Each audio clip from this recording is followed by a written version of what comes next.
Les scientifiques ont découvert que plus de 86 000 tremblements de terre se sont produits sous le parc national de Yellowstone aux États-Unis. Qu'une éruption volcanique est imminente. Cela renforce la nécessité d'une vigilance constante. Et récemment, le volcan de Yellowstone a explosé. Enfin, pas exactement. Le système hydrothermal. Oh mon Dieu! Mets-toi derrière nous. Quelque chose d'inimaginable est en train de se produire aux États-Unis, et presque personne n'en parle. Des profondeurs du parc national de Yellowstone, des sons étranges ont émergé, le sol gémissant, grondant comme un battement de cœur, et des vagues d'animaux fuyant dans toutes les directions. Les scientifiques sont déconcertés. Le ciel tremble au-dessus. La terre bouge en dessous. Et pourtant, la question demeure, est-ce simplement un événement naturel, ou un signe de Dieu lui-même? Dans les prochaines minutes, nous vous montrerons de nouvelles images choquantes, des comportements animaux inexplicables, et un message prophétique qui pourrait changer votre façon de voir le monde pour toujours. Alors, si vous pensez que ce message doit être entendu, veuillez aimer cette vidéo, laisser un commentaire avec vos pensées, et vous abonner pour rester informé des signes que d'autres ignorent.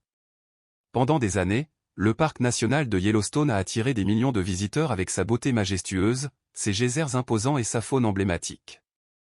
Mais sous la surface de ce paysage époustouflant se cache quelque chose d'ancien, de puissant, et peut-être sur le point de s'éveiller. Yellowstone n'est pas seulement un parc. C'est le site de l'un des supervolcans les plus grands et les plus dangereux du monde. Et selon de récentes images et des témoignages oculaires, ce volcan pourrait s'agiter d'une manière jamais vue auparavant. Cela a commencé subtilement, des sons étranges résonnant des profondeurs du sol. Un léger gémissement sous la terre, une pulsation que certains décrivaient comme un martèlement rythmique, comme un battement de cœur venant de la terre elle-même. Les visiteurs marchant le long des sentiers forestiers ont commencé à sentir quelque chose sous leurs pieds. Pas un tremblement de terre, mais une vibration, un tremblement qui semblait traverser le sol et pénétrer leurs os. Dans une vidéo devenue virale, un homme pose une simple bouteille d'eau en plastique sur le sol. Pas de vent, pas d'animaux à proximité, juste le silence, jusqu'à ce que la bouteille commence à s'agiter, à rebondir et à trembler sans explication. Les scientifiques sont restés perplexes. Aucun tremblement de terre majeur n'a été signalé. Aucun relevé sur les cartes sismiques. Et pourtant, quelque chose bougeait. Bientôt, les geysers ont commencé à entrer en éruption avec une force inhabituelle. Les évents de vapeur sifflaient et rugissaient plus fort que la normale. Les piscines chaudes qui étaient dormantes se sont mises à bouillonner violemment. Même les gardes forestiers de longue date à Yellowstone ont déclaré n'avoir jamais vu l'activité géothermique se comporter ainsi auparavant. Quelque chose se passe sous les États-Unis. Quelque chose que nous ne pouvons pas voir entièrement. Mais les signes sont là, chuchotant du sol, s'élevant à travers la vapeur, et secouant la croûte sous nos pieds. Serait-ce un changement géologique? Ou est-ce quelque chose de plus, quelque chose de divin? La Bible parle souvent de la terre gémissant, tremblant et bougeant en réponse au mouvement spirituel. Romains 8h22 déclare, « Car nous savons que toute la création gémit et souffre les douleurs de l'enfantement jusqu'à maintenant. » Si vous regardez ceci et pensez, c'est peut-être juste de la science, nous comprenons. Mais nous vous invitons à continuer de regarder, car ce qui se passera ensuite remettra en question tout ce que vous pensiez savoir. Tandis que les scientifiques étudiaient le sol grondant et la vapeur montante de Yellowstone, quelque chose d'encore plus étrange a commencé à se produire. Quelque chose qu'aucun instrument ne pouvait mesurer, qu'aucune carte ne pouvait prédire. Les animaux ont commencé à partir. Cela a commencé avec les bisons. De grands troupeaux, habituellement calmes et lents à migrer, ont été vus sprintant sur les routes, s'éloignant du parc. Peu après, les wapitis ont suivi. Les loups, les ours et les petits mammifères, les lapins de Garenne, les coyotes, même les oiseaux ont commencé à abandonner leurs aires de nidification habituelles. Non pas en petit nombre, non pas comme une migration saisonnière, mais comme une retraite massive, comme s'ils savaient quelque chose que nous ignorions. Le plus troublant, c'est que ces animaux ne fuyaient ni le feu ni les inondations. Il n'y avait aucun danger visible, aucune cendre ne tombait du ciel, aucune odeur de fumée dans l'air, et pourtant ils fuyaient dans une seule direction, dehors. Les scientifiques étaient déconcertés. Il n'y avait aucun signal sismique assez fort pour justifier la panique. Le temps restait stable, les sources de nourriture inchangées, et pourtant les créatures se déplaçaient comme convoquées par une alarme silencieuse que les humains ne pouvaient entendre. Mais peut-être que l'alarme n'était pas silencieuse du tout. Peut-être était-elle spirituelle.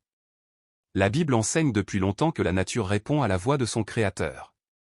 Dans Job 12h7, il est dit, « Interroge les animaux, et ils t'instruiront, les oiseaux du ciel, et ils te l'apprendront. » Ce n'est pas de la poésie.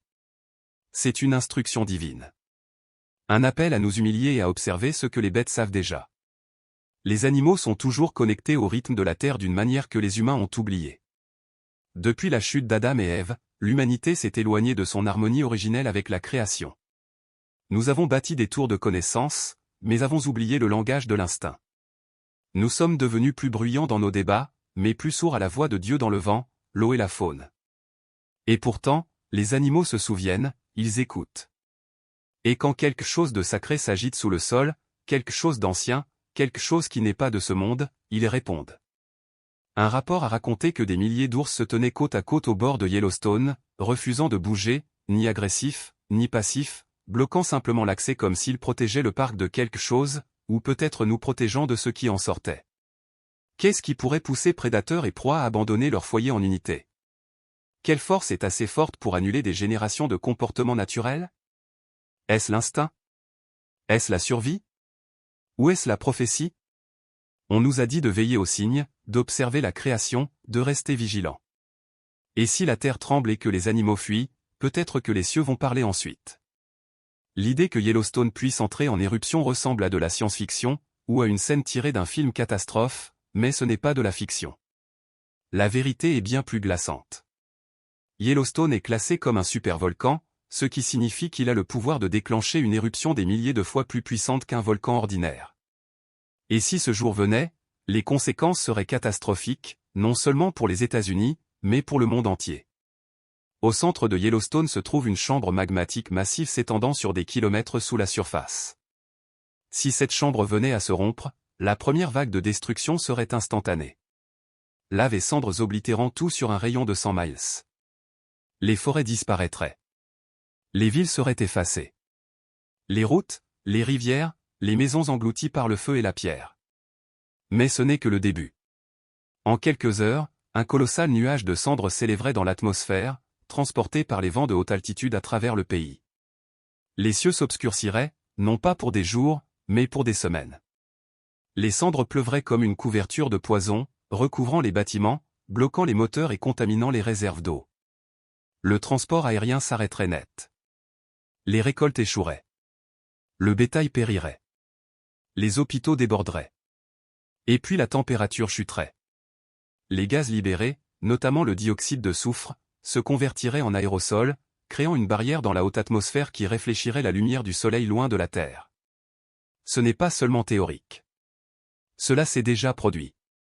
Les scientifiques estiment qu'une telle éruption pourrait refroidir la planète de jusqu'à 10 degrés Celsius pendant aussi longtemps que 10 ans.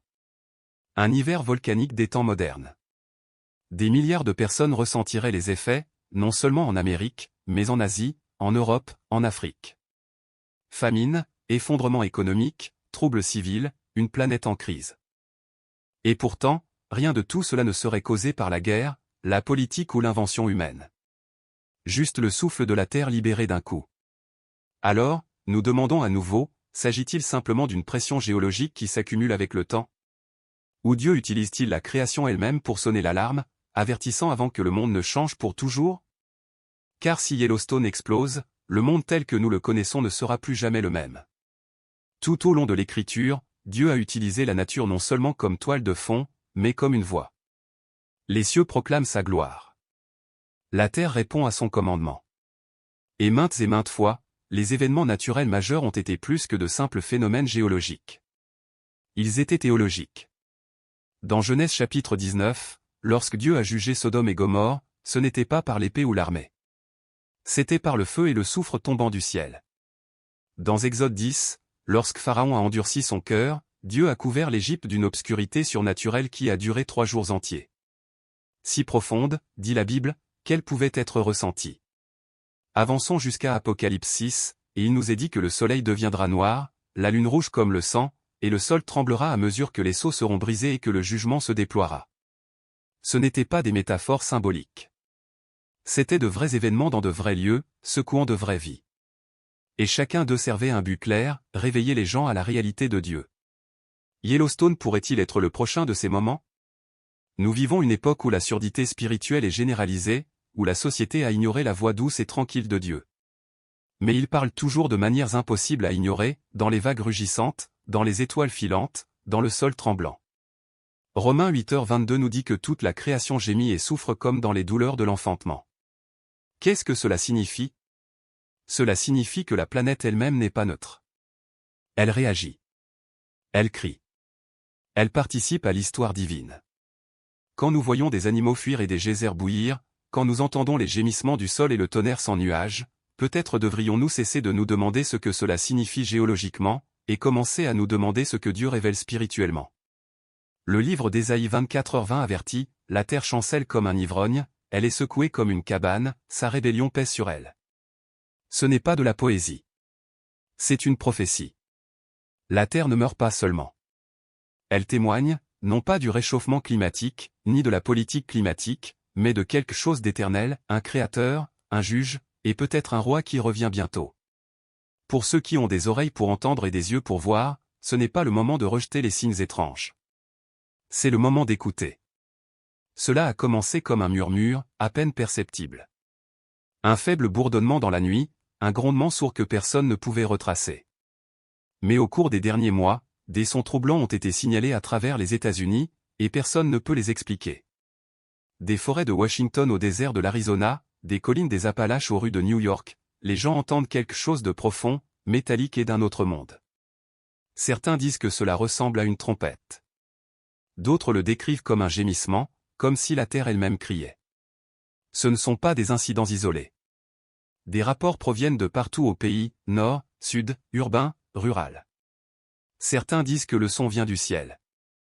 D'autres affirment qu'il monte d'en bas. Quelques-uns le décrivent comme une machine géante tournant sous leurs pieds, faisant vibrer les fenêtres et déclenchant des alarmes. Mais aucun tremblement de terre n'est enregistré. Des vidéos inondent Internet. Les gens sortent, téléphone en main, posant la même question obsédante, quel est ce son? Mais les scientifiques sont silencieux. Pas d'activité tectonique, pas de tempête, pas d'explication, juste le son qui se propage. Et cela continue. Romains 8h22 dit, car nous savons que toute la création gémit et souffre les douleurs de l'enfantement jusqu'à maintenant. Et si ce n'était pas de simples sons aléatoires, mais des gémissements, pas le chaos, mais des avertissements? Dans le livre de Joël, des trompettes sonnent avant que le jugement ne tombe. Les cieux s'obscurcissent. La lune se transforme en sang. Ces sons étranges et introuvables pourraient-ils être des trompettes spirituelles annonçant que quelque chose de plus grand approche? La technologie ne peut pas l'expliquer. Les autorités restent silencieuses, et pourtant les gens l'entendent dans leurs maisons, dans leurs murs, dans leurs os. Il ne s'agit plus seulement de Yellowstone. La terre tremble. Le ciel vibre, et le plus troublant de tout, cela semble coordonné, comme si la création elle-même obéissait à une voix que l'humanité a oublié d'entendre. C'est réel, enregistré, témoigné, se propageant.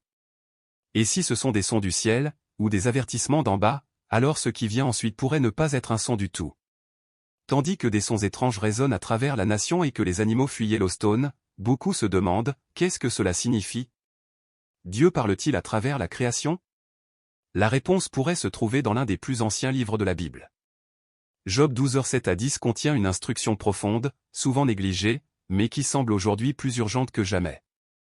Mais interroge les animaux, et ils t'instruiront, les oiseaux du ciel, et ils te l'apprendront. Ou parle à la terre, et elle t'instruira, et les poissons de la mer te le raconteront. Qui d'entre tous cela ne sait que la main de l'Éternel a fait cela?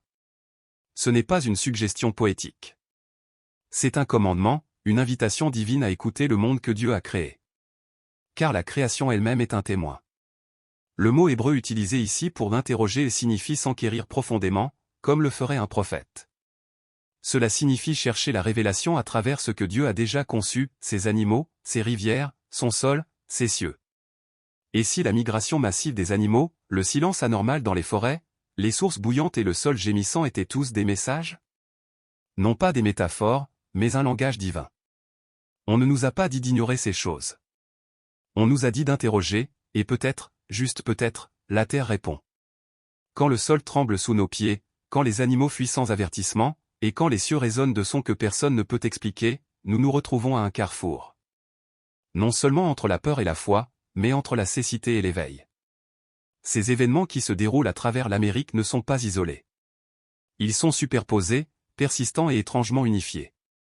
Et tout au long de l'écriture, des schémas comme celui-ci ont toujours pointé vers quelque chose de bien plus grand qu'une coïncidence. Avant que les eaux du déluge ne montent, Noé fut averti.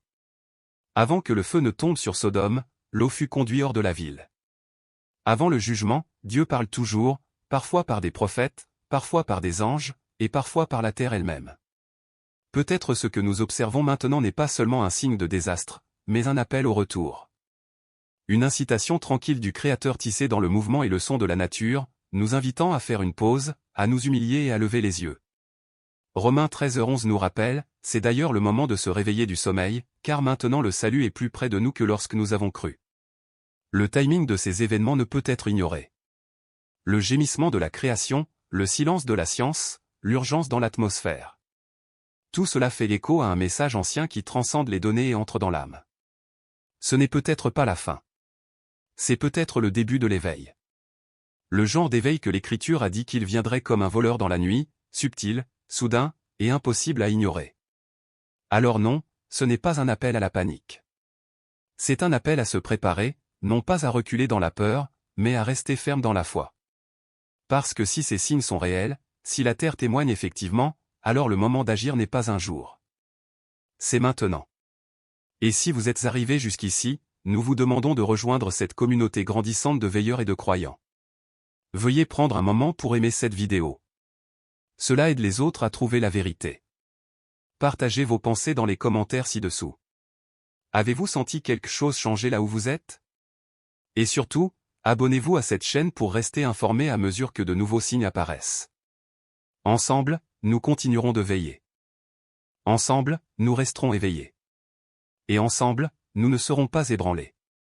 Que le Seigneur ouvre vos yeux, affermisse votre cœur et vous guide en cette heure, car la terre parle et le ciel pourrait ne pas être loin derrière. Quelque chose se passe dans les cieux au-dessus de l'Amérique, et cela a laissé les scientifiques stupéfaits, les croyants ébranlés et les sceptiques sans voix. Au cours des dernières semaines, d'étranges phénomènes ont été capturés à travers les États-Unis. Des anneaux de lumière incandescents pulsant à travers le ciel nocturne, des sons inexpliqués résonnant à travers les nuages, et le plus choquant de tout, ce que certains témoins oculaires décrivent comme l'apparition de figures angéliques, et même une forme radieuse censée ressembler à Jésus-Christ lui-même. Est-ce simplement une illusion atmosphérique, ou pourrait-ce être un signe surnaturel d'avertissement final de Dieu? Dans la vidéo d'aujourd'hui, nous allons explorer ce qui vient de se passer et pourquoi cela pourrait signaler quelque chose de bien plus grand que ce que nous avons jamais imaginé. Alors, assurez-vous de rester jusqu'à la fin. Aimez cette vidéo, laissez un commentaire avec l'Amen si vous croyez, et n'oubliez pas de vous abonner pour rester alerte à chaque nouvelle révélation. Maintenant, commençons. Dans les premières semaines de juin et tout au long de juillet 2025, les cieux au-dessus de l'Amérique sont devenus une toile de mystère. Des rues animées de New York aux vastes champs du Tennessee, et des déserts de l'Arizona aux banlieues du Texas, les gens ont levé les yeux et ont été stupéfaits par ce qu'ils ont vu. Flottant au-dessus des villes, d'énormes formations lumineuses circulaires, des anneaux incandescents qui semblaient trop parfaits, trop intentionnels pour être considérés comme de simples conditions atmosphériques. Il ne s'agissait pas d'orages chaotiques ni d'aurores flottantes. Les anneaux étaient lumineux, définis et symétriques. Parfois, ils planaient immobiles, comme suspendus par une main invisible. D'autres fois, ils tournaient doucement, comme le mouvement régulier d'un mécanisme céleste. Leur éclat variait. Parfois un blanc stable, parfois infusé de douces nuances de bleu ou d'or. Mais la structure tenait toujours. Il y avait de la précision, un but. Les gens ne voyaient pas seulement de la lumière, ils la ressentaient, une sorte de présence. Les météorologues ont eu du mal à les relier à des phénomènes connus. Ce n'étaient pas des ballons météorologiques. Ce n'étaient pas des fusées éclairantes. Les lumières ne se comportaient pas comme quelque chose de naturel. Et plus curieusement, elles n'étaient pas isolées. Les événements se sont produits dans différents états presque au même moment, avec des visuels presque identiques. La simultanéité a troublé même les sceptiques chevronnés. Quelque chose était différent cette fois. Et ce n'était pas seulement la lueur. En Oklahoma, une vidéo granuleuse prise juste après le crépuscule a capturé un moment qui a laissé beaucoup de monde sans voix.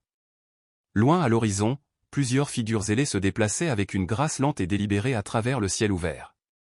Ce n'étaient pas des oiseaux.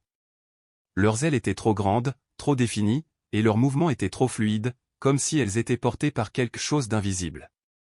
Elles ne battaient pas des ailes ni ne zigzaguaient.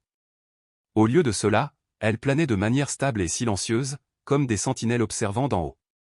Pas de lumière brillante, pas d'anneaux étranges, juste le ciel ouvert et la présence indubitable d'êtres qui n'appartenaient pas à ce monde.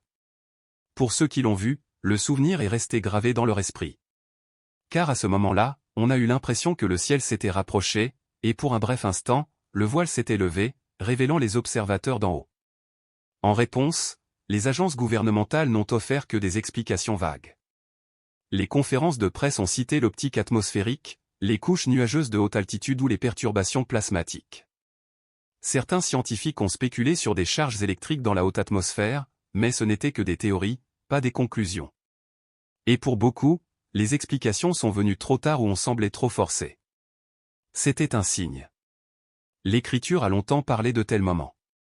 Luc 21:11 déclare, « Il y aura de grands tremblements de terre, des famines, et des événements terrifiants, et de grands signes venant du ciel. » Ce ne sont pas des métaphores poétiques. Ce sont des déclarations prophétiques, des avertissements qui précèdent une interruption divine dans l'histoire humaine. Et ces signes ne sont pas donnés pour provoquer la panique.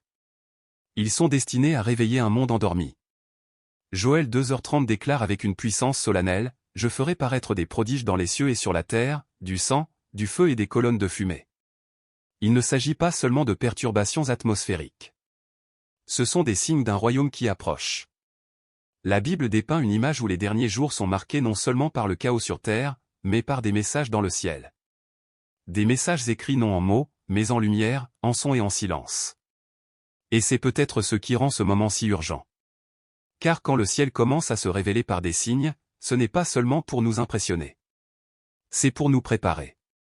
Cela pourrait-il être un dernier avant-goût avant le retour de Jésus-Christ?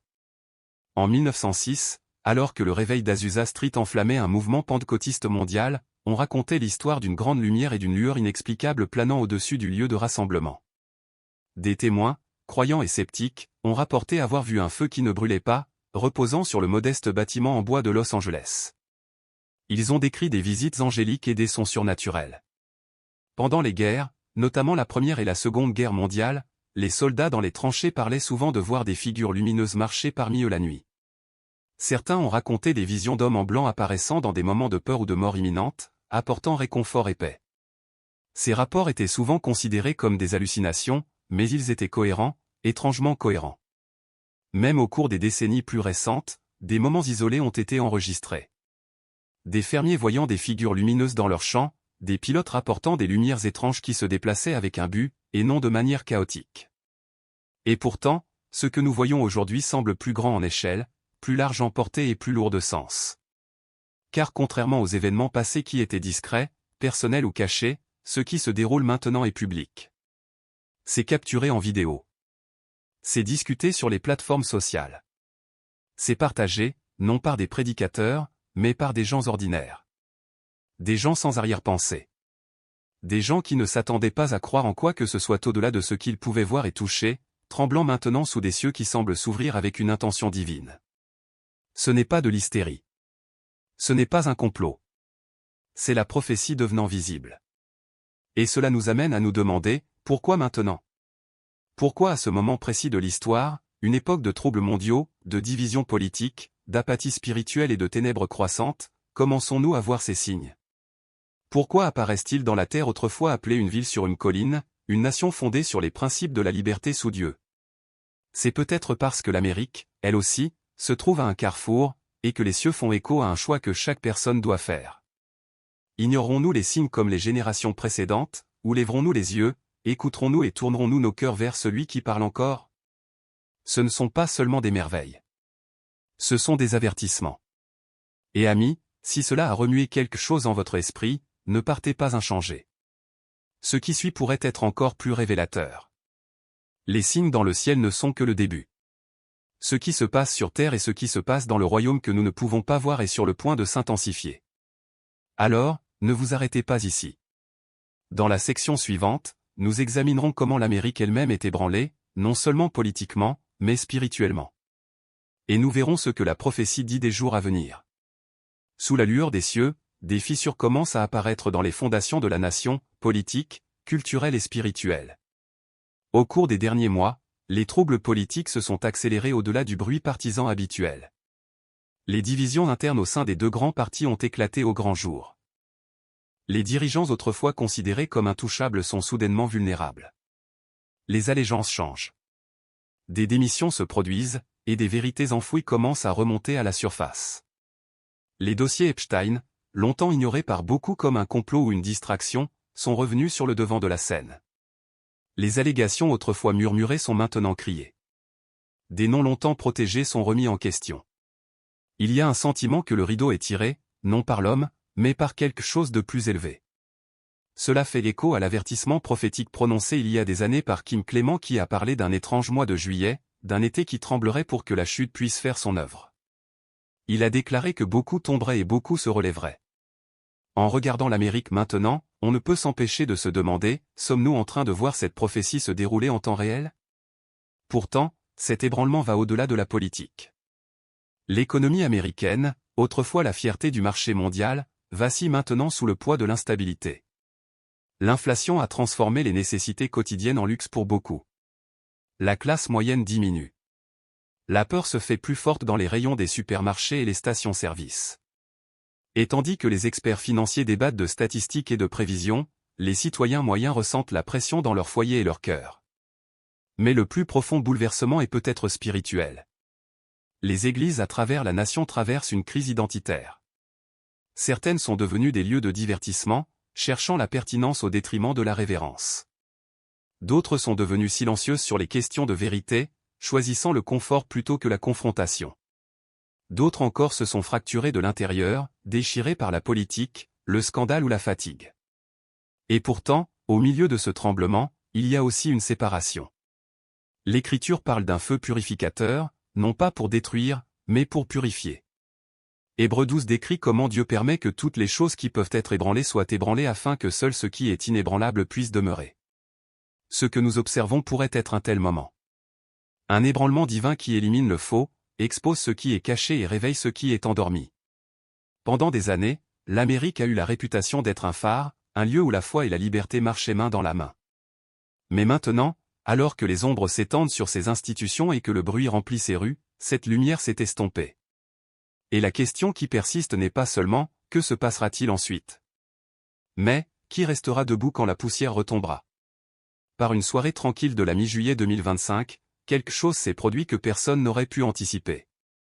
Quelque chose qui laisserait même les témoins les plus sceptiques stupéfaits et silencieux. Du Nebraska à l'Utah, des rapports ont commencé à faire surface décrivant non seulement des motifs ou des formes dans le ciel, mais des figures, humanoïdes, radieuses, en mouvement. De multiples témoins oculaires, sans lien entre eux, et de différentes régions, ont décrit la même vision. Une forme centrale, majestueuse et drapée de lumière, flanquée de ce qui semblait être des rangées d'êtres ailés. Ces figures n'apparaissaient pas chaotiques ou dispersées. Elles se déplaçaient en harmonie. Elles planaient en formation, et elles rayonnaient une lumière que beaucoup disaient n'avoir jamais vue. La figure centrale se distinguait. Elle ne bougeait pas comme les autres. Elle planait, immobile mais vivante. Une lueur émanait d'elle, non pas autour d'elle. Certains la décrivaient comme une personne de lumière. D'autres, en larmes, murmuraient « c'était Jésus ».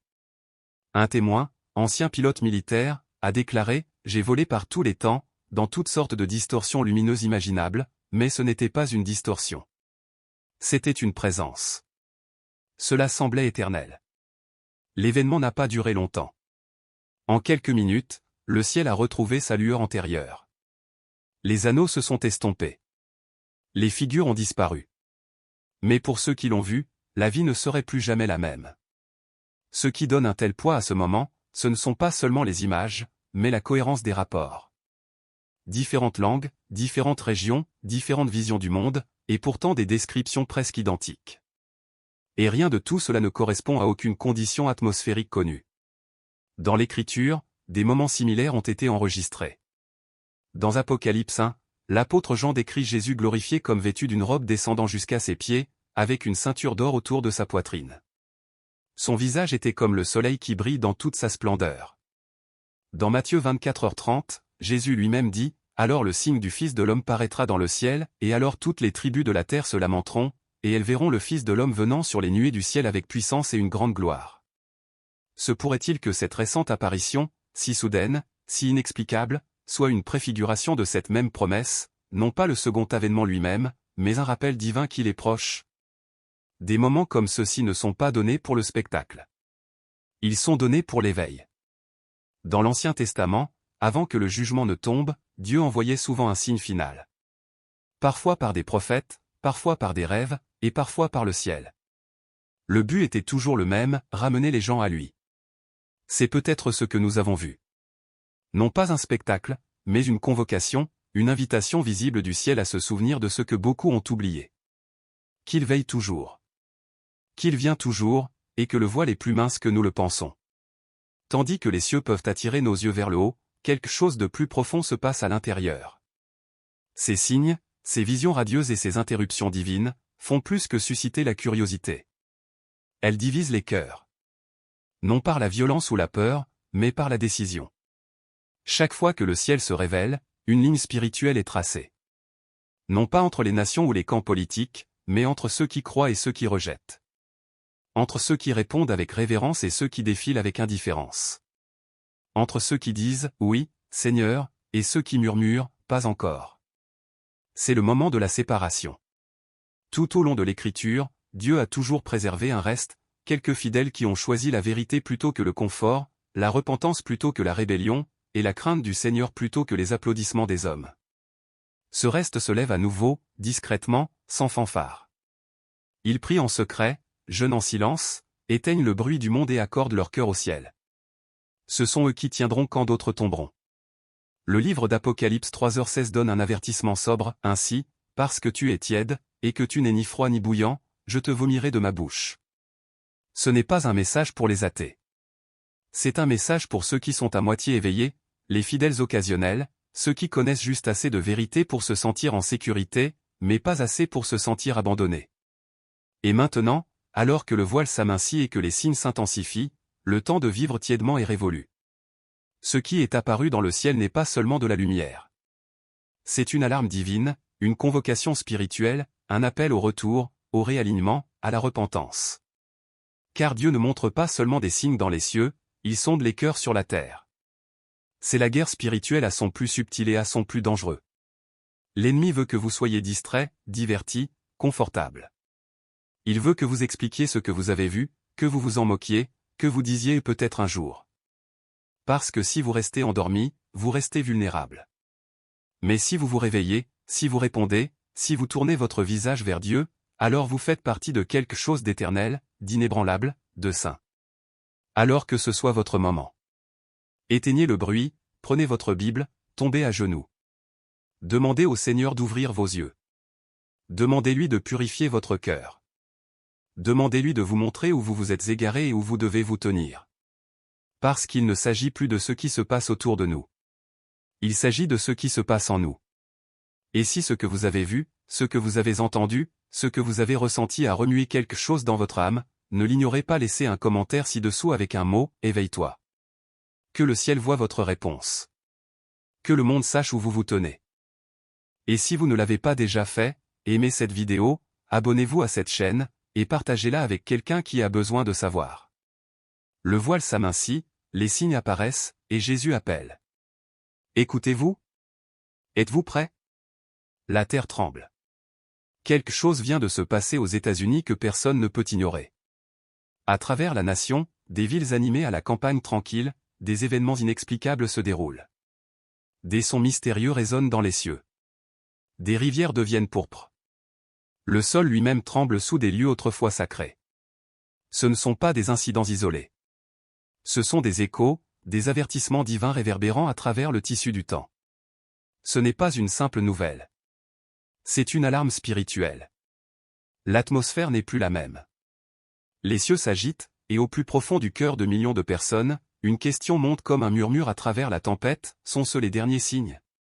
Vient-il? Dans cette vidéo, nous allons découvrir les développements glaçants qui se déroulent actuellement en Amérique et révéler comment chacun se connecte à d'anciennes prophéties. Si votre esprit est remué en écoutant, ne restez pas silencieux. Laissez un commentaire ci-dessous et faites savoir aux autres que vous veillez. Aimez cette vidéo pour aider à diffuser l'avertissement.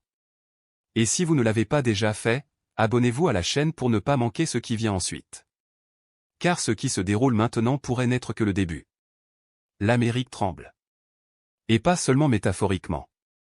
Au cours des dernières semaines, une série d'événements alarmants s'est déroulée à travers le pays, envoyant une vague de peur, d'admiration et d'urgence à travers les communautés, petites et grandes. Pour ceux qui y prêtent attention, on a l'impression que quelque chose de plus profond s'agite sous la surface de la vie quotidienne. Non seulement le chaos, mais la prophétie. Non seulement la coïncidence, mais la conséquence. Dans des villes comme New York, Los Angeles et Chicago, l'illusion de paix commence à se fracturer. La violence semble éclater de nulle part.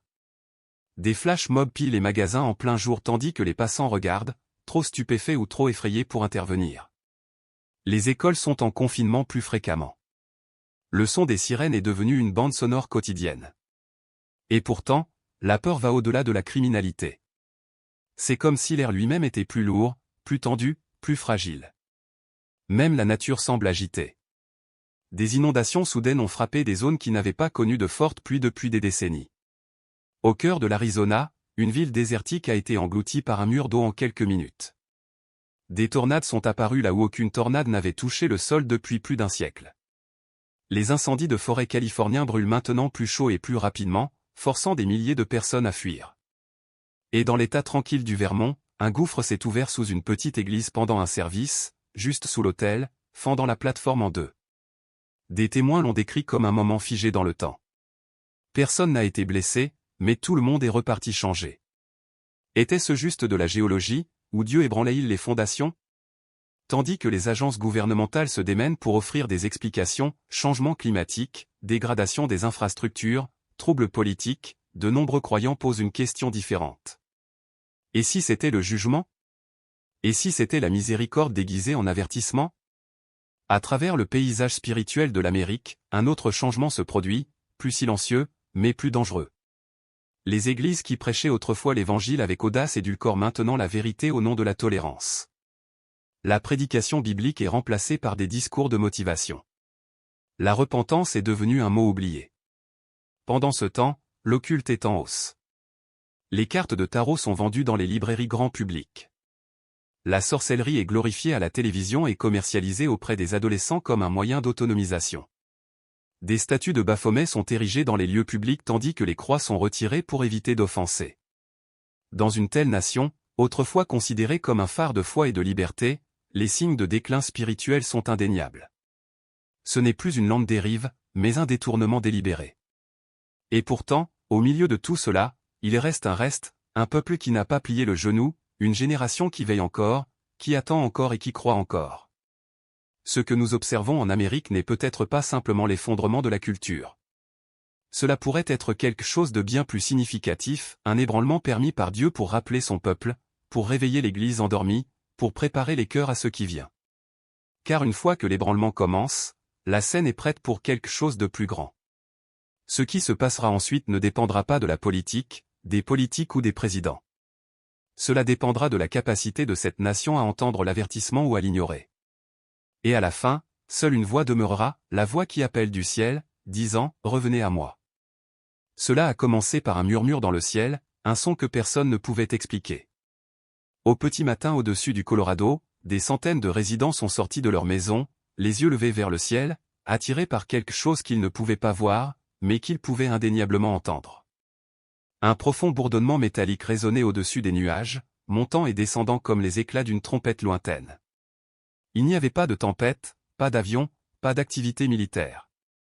Pourtant, le son a continué pendant près de 30 minutes, faisant vibrer les murs, semant le malaise dans le cœur de tous ceux qui l'entendaient. Certains l'ont rejeté comme une pression atmosphérique. D'autres ont cru que c'était quelque chose de plus, quelque chose de biblique. Car dans les Écritures, la trompette précède toujours un moment d'intervention divine. Elle signale l'arrivée de quelque chose ou de quelqu'un. Et peut-être, juste peut-être, ce qui s'est passé dans les cieux du Colorado était le début de ce son. Le son qui réveille les endormis et avertit la terre de se préparer. Mais ce n'était que le début. Dans l'État du Mississippi, les eaux de la rivière Pearl sont devenues d'un rouge profond et anormal. Non seulement teintées, non seulement boueuses, mais cramoisies, comme si du sang y avait été versé. Les habitants se sont précipités sur les rives avec leurs caméras, postant des images qui sont rapidement devenues virales. Les autorités ont affirmé qu'il pourrait s'agir d'une prolifération d'algues ou d'un déversement de colorants. Pourtant, aucune source n'a été trouvée, et l'eau est revenue à son état normal en 24 heures. Des poissons étaient morts. L'odeur de pourriture persistait. Et pour ceux qui connaissent leur Bible, le souvenir des plaies d'Égypte est revenu en force. Dans l'Ohio, une église rurale s'est réunie pour son culte du dimanche matin lorsque le sol sous eux a tremblé. C'était un tremblement de terre peu profond, juste au-dessus de la magnitude 3, mais son emplacement était si spécifique, si ciblé, que même les présentateurs de nouvelles ont été surpris. L'épicentre du séisme se trouvait directement sous les fondations du bâtiment de l'église. Personne n'a été blessé, et la structure a tenu bon, mais la chair s'était fendue. La croix en bois derrière l'autel était tombée. Certains l'ont qualifié de coïncidence. D'autres, y compris le pasteur, l'ont appelé une interruption sainte, un tremblement de terre sacré. Puis est venu le signe dans le ciel au-dessus du Texas. Alors que le soleil se couchait sous l'horizon, une étrange formation de nuages a émergé, rouge vif, brûlant sur les bords comme du feu. Elle s'est étendue dans les cieux sous la forme indubitable d'une croix. Des centaines de personnes l'ont vue. Beaucoup ont pleuré, certains sont tombés à genoux. Quelques-uns se sont moqués, mais personne n'a pu détourner le regard. Le ciel avait parlé, et le message était indubitable. Et puis l'impensable est arrivé. La statue de la liberté, longtemps considérée comme un phare d'espoir et de lumière pour le monde, a été frappée par une série d'éclairs. Juste après minuit, alors que des tempêtes arrivaient de l'Atlantique, des témoins ont capturé des images d'éclairs clignotant à plusieurs reprises près de la statue, illuminant le ciel par des éclats violents. Pendant 7 minutes d'affilée, les cieux semblaient faire rage, frappant encore et encore dans ses environs. Ces choses sont-elles simplement des phénomènes météorologiques et des coïncidences? Ou sont-elles quelque chose de plus, quelque chose de sacré? Pourraient-elles être des signes non seulement d'avertissement, mais d'un roi qui approche? Si vous regardez ceci en ce moment et que votre cœur bat un peu plus vite, ne détournez pas le regard. Ne passez pas à autre chose. Ce que vous observez sont peut-être des signes que seuls ceux qui ont des yeux pour voir reconnaîtront vraiment. Et il y a plus, beaucoup plus. Restez avec nous car dans la prochaine partie de cette vidéo, nous ouvrirons la Bible et montrerons comment ces mêmes événements ont été évoqués il y a des milliers d'années. Nous explorerons d'anciennes prophéties, examinerons leur chronologie, et demanderons, l'Amérique pourrait-elle remplir son rôle dans le chapitre final de l'histoire? Et le retour du Christ n'est-il plus lointain, mais proche? Pendant des siècles, la prophétie a parlé d'un moment de convergence où le monde physique et le royaume spirituel entreraient en collision, à la vue de toute l'humanité. Un moment où les signes des temps ne seraient plus cachés dans des métaphores ou voilés par le symbolisme, mais rugiraient comme le tonnerre à travers les nations. Ce moment, semble-t-il, est maintenant. Les événements que vous venez de voir aux États-Unis peuvent sembler choquants. Mais s'ils n'étaient pas nouveaux? Et s'ils avaient été écrits depuis le début? Ouvrez la Bible, et vous verrez que ces signes ont été prédits, non pas vaguement, mais avec une clarté glaçante. Jésus lui-même a averti dans Luc 21 qu'il y aurait des signes dans le soleil, dans la lune et dans les étoiles, et que les nations seraient dans la détresse, perplexes devant le bruit de la mer et des vagues. Ce n'est pas de la poésie. C'est une prophétie. Et alors que nous sommes au bord du chaos moderne, avec des tempêtes qui s'intensifient, des nations qui tremblent, une technologie qui avance au-delà de la moralité, il devient clair. Les paroles de l'Écriture ne sont pas dépassées. Elles se déroulent. L'Amérique est à un carrefour. Une nation autrefois fondée sur des principes bibliques dérive maintenant rapidement dans l'obscurité spirituelle. Et étrangement, la Bible est silencieuse quant à tout rôle significatif des États-Unis dans les temps de la fin. Pourquoi? Se pourrait-il que la chute de l'Amérique de la grâce en soit la raison? Dans le livre de l'Apocalypse, il n'est fait mention d'aucune superpuissance ressemblant aux États-Unis modernes. Aucune référence claire à son gouvernement, à son influence ou à sa survie. Pour un pays autrefois appelé une ville sur une colline, ce silence en dit long. Peut-être que le déclin de l'Amérique n'est pas dû à une défaite militaire, mais à un effondrement moral. Peut-être que sa disparition du récit prophétique n'est pas due à une invasion, mais à l'érosion. Et pourtant, alors que les États-Unis semblent s'éteindre, un autre projecteur s'allume, la terre d'Israël. La prophétie ne se concentre pas sur Washington, Londres ou Pékin, mais sur Jérusalem. La Bible le dit clairement. La fin des temps ne se déroule pas à la Maison Blanche, mais dans la ville sainte. De Daniel à Ézéchiel, de Zacharie à l'Apocalypse, la chronologie de l'histoire humaine se réduit à un seul morceau de terre, une terre qui aujourd'hui tremble de conflit. Considérez ce qui vient de se passer. Un cessez-le-feu a été déclaré entre Israël et l'Iran après 12 jours d'escalade meurtrière. Les dirigeants ont salué la paix. Les médias se sont réjouis, mais les croyants se sont souvenus de quelque chose d'autre. Dans Ézéchiel 38, le prophète décrit un temps futur où Israël vivra dans ce qui ressemble à la paix, demeurant en sécurité. L'Écriture dit, jusqu'à ce qu'une invasion écrasante frappe. Ce n'est pas de la spéculation. La description est précise. Israël se sentira en sécurité sans mur ni porte, mais la paix sera une tromperie. Elle sera de courte durée. Et quand l'attaque viendra, elle ne sera pas locale. Elle sera mondiale. Les nations nommées dans la vision d'Ézéchiel incluent la Perse, qui est l'Iran moderne. Elle inclut Géorgie, associée à la Russie. Elle inclut des alliances d'Afrique du Nord, de Turquie et de certaines parties de l'Asie centrale. Bon nombre de ces nations s'alignent déjà aujourd'hui. Les titres le confirment, coopération militaire, ennemis partagés, liens économiques, et toutes s'opposent d'une manière ou d'une autre à la souveraineté d'Israël. Est-il possible alors que les événements qui se déroulent au Moyen-Orient, déclenchés par la montée et le retrait de l'influence américaine, préparent le terrain pour quelque chose de plus grand? Et quel rôle joue ce cessez-le-feu actuel? Pourrait-il être le début du faux sentiment de sécurité dont la prophétie nous avertit? 1 Thessaloniciens chapitre 5 délivre une parole solennelle. Quand les hommes diront « paix et sécurité », alors une destruction soudaine fondra sur eux. Ce n'est pas vague. C'est un schéma divin. La paix, puis la destruction. Le calme, puis la tempête. La technologie joue également un rôle dans ce dénouement prophétique. Nous entrons maintenant dans un monde où l'argent liquide disparaît. Des identifiants numériques sont introduits, et l'intelligence artificielle prend des décisions plus rapidement que les gouvernements. De nombreuses églises intègrent désormais des logiciels qui suivent la fréquentation, les dons et même la santé spirituelle. Des sermons sont écrits par l'IA. Mais sous la commodité se cache une question glaçante. Que se passe-t-il lorsque la vérité devient programmable? Pourrions-nous assister à la montée du système même décrit dans Apocalypse 13? La bête qui exige que tous reçoivent une marque, afin que personne ne puisse acheter ou vendre sans elle.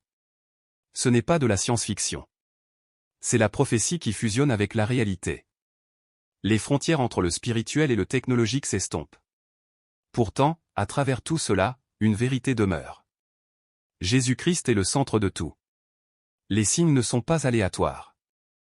Le chaos n'est pas sans signification. Chaque guerre, chaque tremblement de terre, chaque rivière rouge et son de trompette nous ramène à lui. Alors la question n'est pas seulement ce qui se passe. La question est, que dit Dieu à travers ce qui se passe? Et la réponse résonne plus fort que jamais, il vient. Le ciel n'est pas seulement altéré, il avertit. Le sol ne tremble pas seulement, il crie. Les signes ne sont pas seulement étranges, ils sont sacrés. Il y a un moment dans chaque tempête où les vents se taisent. Où le ciel semble retenir son souffle, et pendant une brève seconde, tout s'immobilise. Ce silence n'est pas la paix. C'est le dernier avertissement avant que le ciel ne s'ouvre. Et spirituellement, c'est là où nous en sommes maintenant.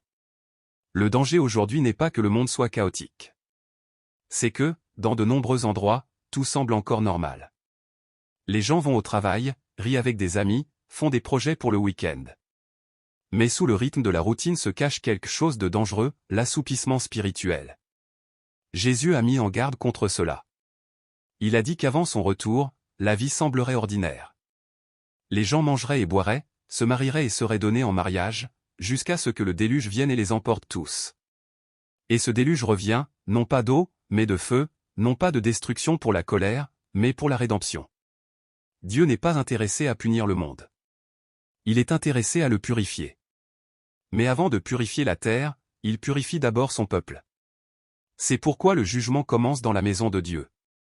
En ce moment, à travers l'Amérique et le monde, de nombreux croyants dorment à la lumière. Ils connaissent le nom de Jésus, mais ont perdu la crainte du Seigneur. Ils se rassemblent pour le culte, mais ne tremblent pas à sa parole. Ils chantent des chants de réconfort, mais fuient les appels à la repentance. Et lentement, discrètement, ils ont échangé la vérité contre un mensonge.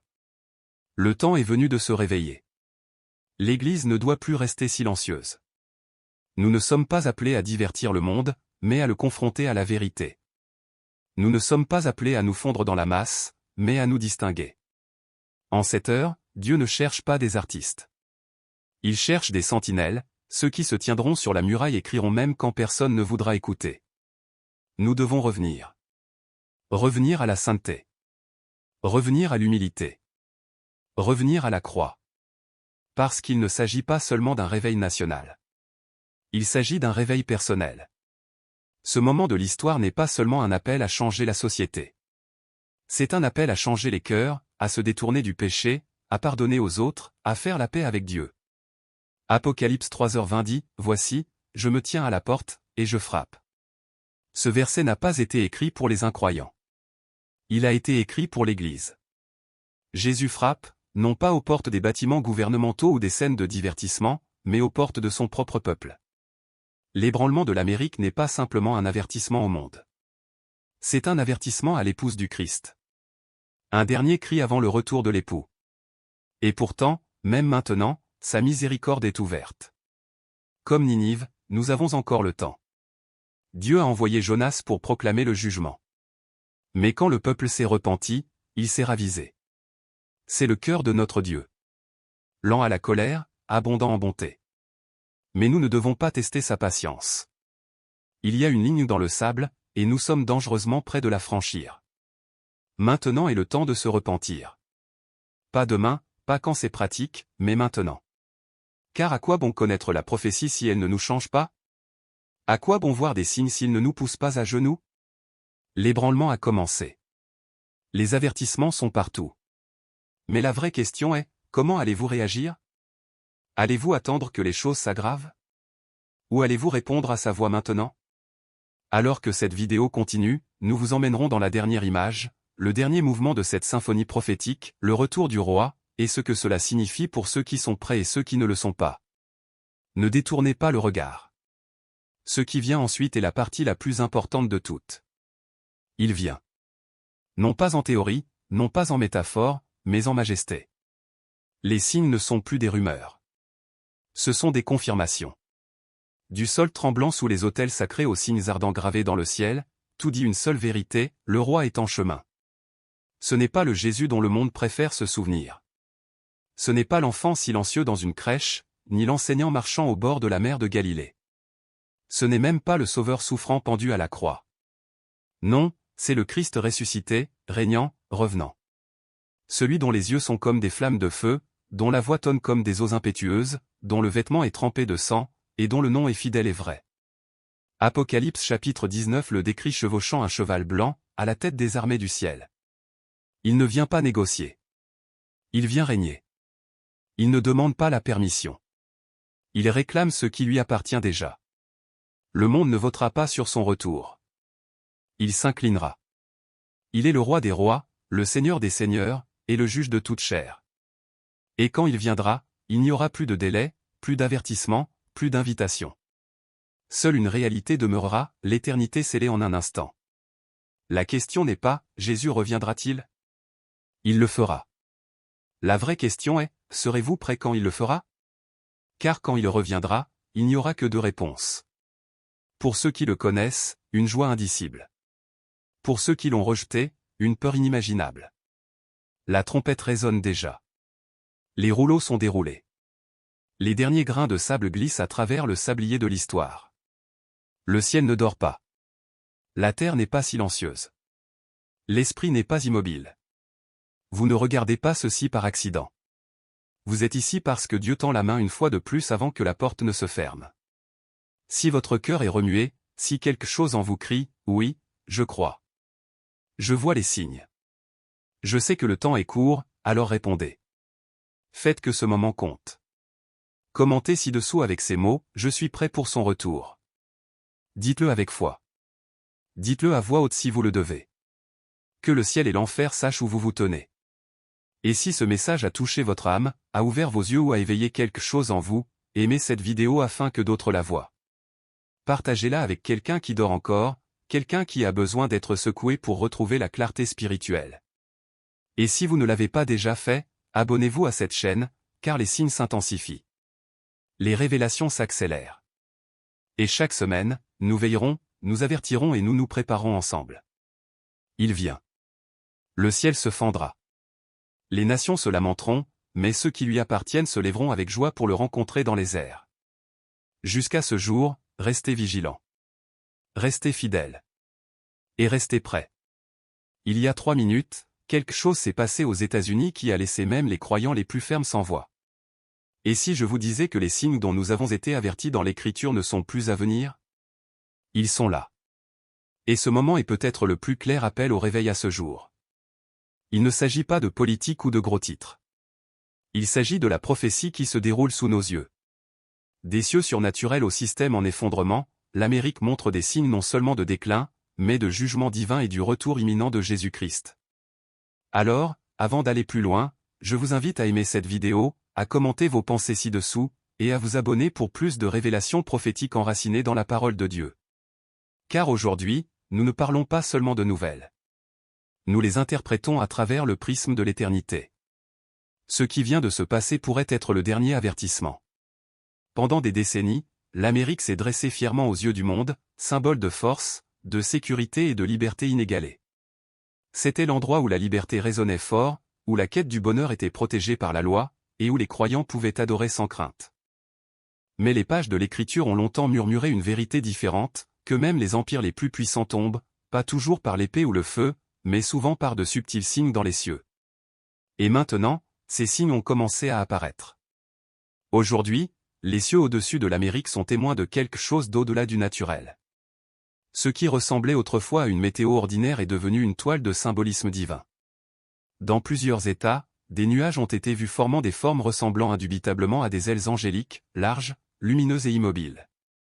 Ces formations ne passent pas comme des nuages normaux. Elles maintiennent leur position, planent en silence et disparaissent sans laisser de traces. Les témoins oculaires sont émerveillés. Et les photos se propagent sur Internet, mais les explications sont rares et incertaines. Le timing est subtil. Cela ne crie pas la terreur. Cela brille et murmure, regardez de plus près.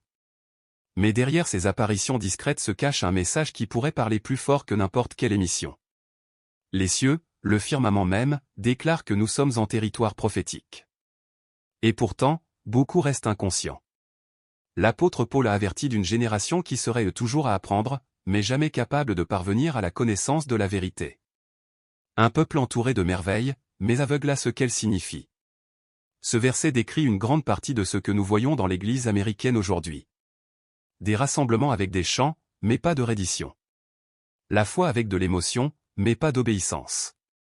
Ce qui vient de se passer dans le ciel au-dessus des États-Unis a stupéfié même ceux qui connaissent la prophétie de la fin des temps. En moins de 3 minutes, une formation d'ailes de nuages radieuses est apparue au-dessus de Washington, du Texas et du Missouri. Elles n'ont pas été expliquées par les météorologues. Elles n'ont pas été suivies par les satellites. Mais elles ont été capturées, vues, partagées et mémorisées. L'Écriture nous a longtemps préparés à cela. Joël chapitre 2 parle de prodiges dans les cieux avant le jour grand et terrible de l'Éternel. L'Apocalypse nous dit que le ciel déclarera sa puissance avant son retour. Ce qui était autrefois la terre des libres pourrait maintenant être la terre recevant son dernier message. Le voile s'amincit. Le ciel parle, et pourtant de nombreux chrétiens dorment. 3 minutes, c'est tout ce qu'il a fallu pour que les cieux au-dessus de Washington DC explosent en questions auxquelles aucun scientifique ne pouvait répondre. Cela a commencé doucement. Pas de tonnerre, pas d'éclair, juste un anneau lumineux suspendu dans l'immobilité, planant au-dessus de la capitale nationale à exactement 3h33 du matin. Les contrôleurs aériens ont signalé des anomalies. Des pilotes commerciaux l'ont décrit comme un cercle blanc parfait qui planait immobile, mais le radar était vierge. Aucun objet, aucune source, aucune explication. En quelques minutes, la FAA a temporairement redirigé les vols. Les médias ont balayé l'affaire, mais ceux qui regardaient avec des yeux spirituels savaient mieux. L'Écriture nous a montré maintes et maintes fois que Dieu utilise les cieux pour parler. Ézéchiel 1h4 nous parle d'une grande nuée, avec un feu qui éclate et une lumière tout autour. Le prophète a vu quelque chose d'anormal, quelque chose de divin. Est-il possible que ce qui planait au-dessus de Washington n'était pas seulement une lumière étrange, mais un signal d'en haut? L'histoire biblique est pleine de tels moments. Une étoile a guidé les mages vers l'enfant Christ. Les ténèbres ont couvert la terre à la mort de Jésus. Le ciel est devenu rouge comme un avertissement avant la bataille. Et maintenant, au cœur de la nation la plus puissante du monde, une lumière mystérieuse apparaît et disparaît tout aussi rapidement. Était-ce un signe de jugement, une visitation spirituelle, ou un dernier appel à la repentance? Certains disent que ce n'est rien, un problème météorologique, un reflet. Mais nous ne pouvons oublier ce que Joël 2h31 déclare, le soleil se changera en ténèbres, et la lune en sang, avant que vienne le jour grand et terrible de l'Éternel. Les signes dans le ciel ne sont pas aléatoires. Ce sont des avertissements. Pourquoi Washington DC? Pourquoi 3h33 du matin? Pourquoi un cercle parfait? Peut-être la vraie question n'est pas ce que c'était, mais qui l'a envoyé? Si Dieu parle encore par les cieux, l'écoutons-nous encore? Ne vous arrêtez pas ici. Dans la section suivante, nous découvrirons comment le contrôle biométrique devient une réalité en Amérique. Comment votre main ou votre visage pourrait bientôt être la seule clé de votre survie. Ce n'est pas une menace future. C'est déjà en train de se produire. Restez avec nous car ce qui vient ensuite pourrait être l'avertissement le plus important de tous. Pendant que la plupart des Américains dormaient, un changement discret mais monumental a eu lieu, qui pourrait avoir ouvert la porte à un avenir auquel personne n'est vraiment préparé. En quelques minutes, un nouveau programme fédéral a été mis en ligne dans certaines villes, reliant les données biométriques, notamment les scans palmaires et faciaux, à l'accès aux achats. Il a été présenté comme une commodité, une mesure de sécurité pour prévenir la fraude et le vol d'identité. Mais pour ceux qui comprennent la chronologie prophétique, les implications sont glaçantes. Ce n'était pas un essai théorique. C'était un test en situation réelle, exécuté en temps réel. Un distributeur automatique à Chicago exigeait un scan palmaire au lieu d'une carte ou d'un code PIN. Plusieurs chaînes de supermarchés au Texas ont activé la reconnaissance faciale pour l'autorisation de paiement. À Los Angeles, l'accès aux recharges de prescription dans les kiosques est devenu contingent à la vérification biométrique, le tout dans un seul déploiement coordonné, et tout était opérationnel en moins de 3 minutes. La technologie elle-même n'est pas intrinsèquement mauvaise. Mais la manière dont elle est utilisée pour normaliser la reddition de la souveraineté personnelle est ce qui place cet événement fermement dans les signes d'avertissement décrits dans Apocalypse 13h17. Il est clairement indiqué, personne ne pouvait acheter ou vendre, s'il n'avait pas la marque. Ce que nous observons, c'est l'infrastructure de cette prophétie qui prend forme, et non par la force, mais par le désir. Les gens ne sont pas contraints à la conformité. Ils font la queue pour cela. En Chine, l'application biométrique est appuyée par la menace de la prison. En Suède, elle est portée comme un insigne d'honneur, des micropuces implantées dans la main pour la commodité. Mais en Amérique, l'approche est différente. Ici, elle est psychologique, émotionnelle, culturelle. Vous ne serez pas contraint sous la menace d'une arme. Vous serez doucement conduit dans un système dont vous pensez avoir besoin. On vous dira que c'est pour votre sécurité. On vous promettra des passages en caisse plus rapides, moins de fraude, de meilleurs soins de santé, des voyages plus faciles. Et petit à petit, les gens renonceront à des libertés qu'ils ne réalisent même pas qu'ils avaient. Ce qui commence comme un mode de paiement devient un passeport pour la vie elle-même, l'accès à l'argent, à la nourriture, au carburant, aux soins de santé. Refusez-le, et vous verrez des portes se fermer discrètement. Daniel 8h25 parle de l'Antéchrist disant, par la paix, il détruira beaucoup. Cela ne viendra pas avec violence au début. Cela viendra avec des voix calmes, des promesses confiantes et des merveilles technologiques. Mais derrière l'écran se cache la marque d'allégeance. L'Amérique, autrefois championne de la liberté, se tient maintenant au bord de la soumission numérique. Non pas au nom de la tyrannie, mais au nom du progrès. Alors que les gros titres parlent de troubles politiques et de préoccupations économiques, une autre bataille se déroule. Une bataille bien moins visible, mais bien plus dangereuse. Ce n'est pas une guerre de nations ou d'armes, mais d'esprit et de tromperie. Une invasion spirituelle balaie silencieusement le cœur de l'Amérique, et beaucoup ne la reconnaissent même pas. Ce n'est pas l'invasion de Gog et Magog telle que décrite dans Ézéchiel, par des armées et des alliances physiques. Non, celle-ci est plus subtile, plus sombre et déjà là. À travers les cercles de prière, les intercesseurs et les sentinelles à travers la nation, le même message refait surface, quelque chose d'oppressif est en train de peser. Ce n'est pas seulement de l'anxiété. Ce n'est pas seulement de la confusion culturelle. C'est une attaque spirituelle coordonnée. Le genre qui déplace les atmosphères, attise la division et aveugle le discernement. C'est le sentiment que tout s'effondre, mais personne ne peut vraiment nommer ce qui ne va pas. Ézéchiel 38, 16 dit, « Tu monteras contre mon peuple d'Israël, comme une nuée qui couvrira le pays. » Bien que cette prophétie parle d'une invasion littérale à venir, le principe reste vrai aujourd'hui. L'ennemi se déplace toujours comme un nuage, furtif, lent, mais suffocant. Et en ce moment, ce nuage s'installe sur les églises, sur les familles, sur les villes. Cette invasion spirituelle ne marche pas avec des drapeaux ou des chars. Elle envahit par des idéologies, par le divertissement, par une vérité redéfinie. Daniel chapitre 10 nous donne un aperçu des coulisses de ce type de guerre. Le prophète a jeûné et prié pendant 21 jours avant qu'un ange ne l'atteigne, retardé par un prince démoniaque régnant sur la Perse. La bataille n'était pas sur terre. Elle était dans le royaume invisible. Est-il si difficile de croire que la même chose se produit au-dessus de l'Amérique? La fausse unité est élevée au-dessus de la justice. La tolérance est instrumentalisée contre la vérité. Même au sein des églises, l'autorité de l'Écriture est remise en question. L'esprit de l'Antéchrist ne s'annonce pas.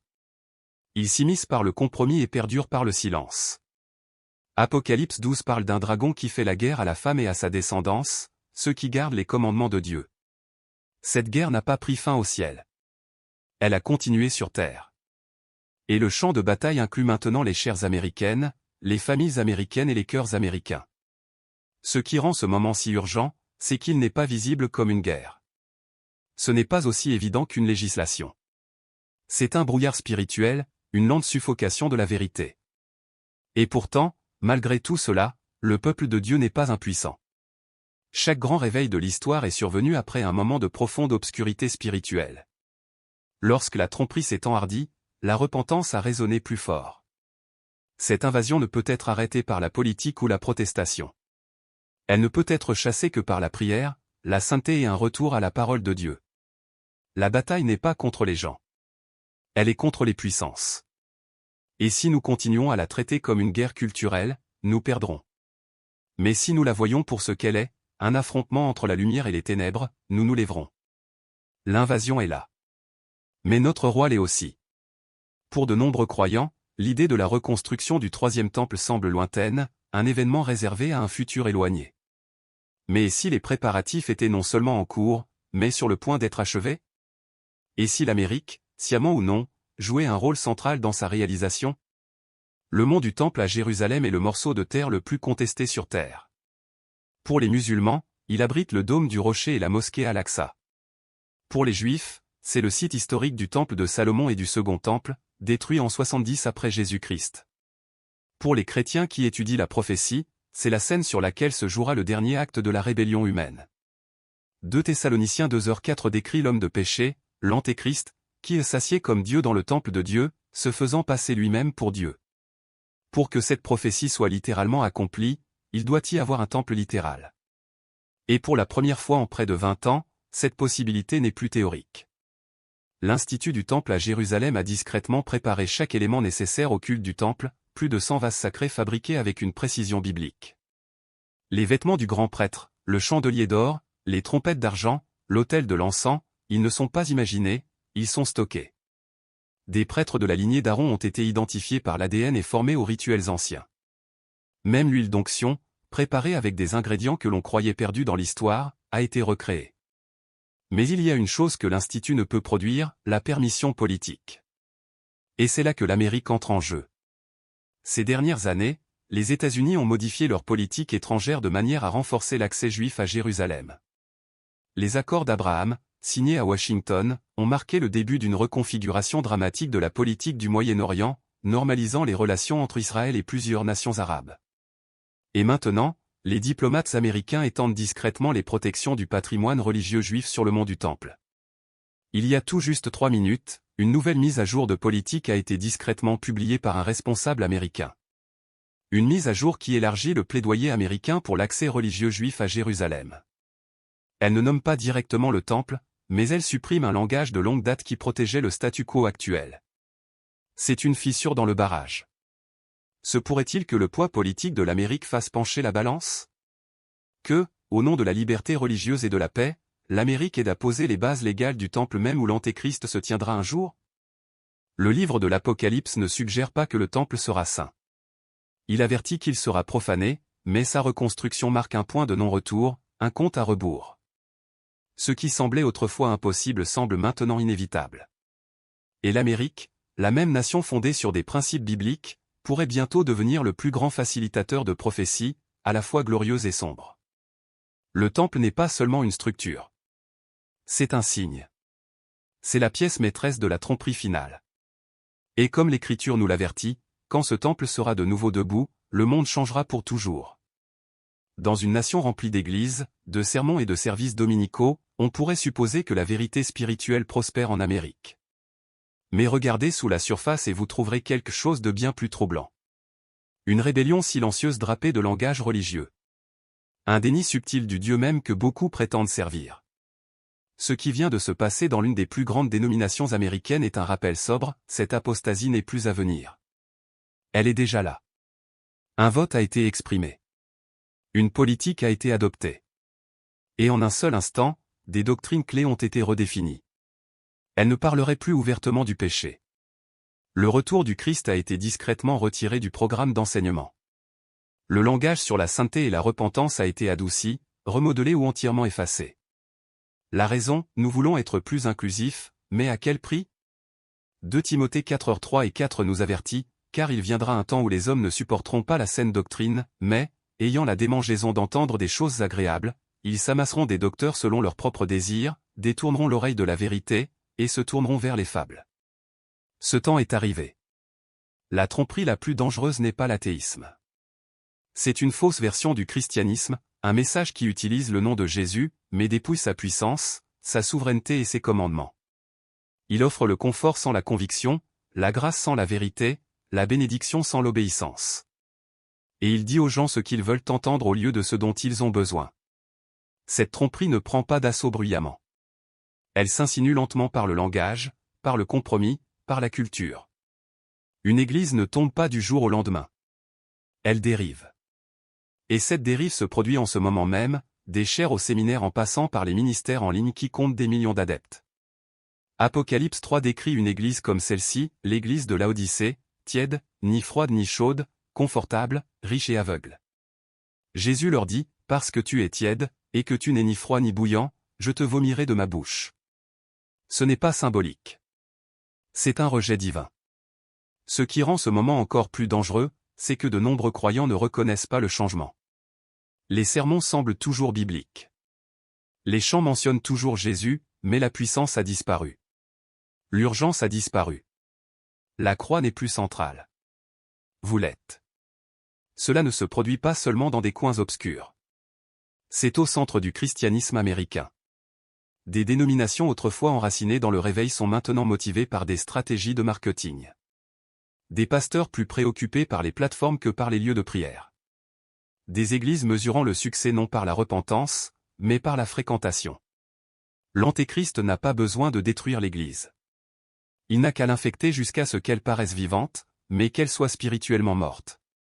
Cette apostasie n'est pas à venir. Elle est là. Et la partie la plus tragique, c'est que beaucoup ne le remarqueront même pas parce que le déclin est appelé progrès, et le silence est appelé amour. Mais l'Écriture est claire. La véritable Église restera fidèle. Elle sera peut-être petite. Elle sera peut-être persécutée, mais elle perdurera. Elle prêchera la repentance. Elle s'accrochera à la vérité. Elle reconnaîtra les signes et refusera de s'incliner. Et quand le Fils de l'homme reviendra, il saura qui est resté ferme. Partout en Amérique, les cieux témoignent. Mais écoutons-nous? Ces derniers jours, des témoins oculaires de plusieurs États ont capturé des images de cieux devenus pourpres en plein jour. Au Colorado, le soleil a été voilé non pas par des nuages, mais par une brume rouge intense, jetant une lueur étrange sur les villes et les terres agricoles. Au Texas, des témoins ont rapporté des formations nuageuses en forme d'ailes angéliques planant immobiles au-dessus des plaines, restant suspendues pendant exactement 3 minutes avant de se dissoudre dans le ciel. Dans le Midwest, de légers tremblements ont discrètement secoué la zone de la faille de New Madrid, une région connue pour son potentiel catastrophique, mais largement oubliée du public. Ce ne sont pas des événements isolés.